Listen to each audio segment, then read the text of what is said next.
لیکن نیت کا اتنا عمل ہے کہ ایک آدمی اس نیت کے ساتھ نماز پڑھتا ہے کہ میں مسجد جاؤں گا تو جماعت کے ساتھ پڑھوں گا تو 27 نمازوں کا ثواب ملے گا. ایک آدمی اس نیت کے ساتھ نماز پڑھتا ہے کہ میں کعبے میں نماز پڑھوں گا تو مجھے 1 لاکھ کا ثواب ملے گا. مسجد نبوی شریف میں پڑھوں گا تو 50,000 کا ثواب ملے گا.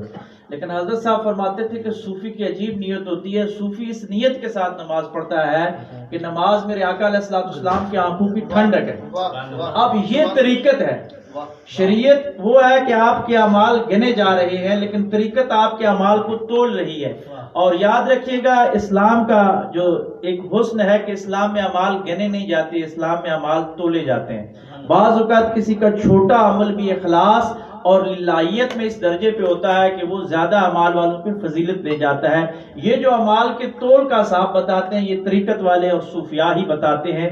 یہی طریقت ہے کہ دلوں کی نیت کو بہتر کر لیا جائے. بس یہ اس پہ جو چلتا ہے وہ لوگ شریعت پہ بہتر انداز کے ساتھ عمل کرتے ہیں. جناب ڈاکٹر صاحب آپ نے تو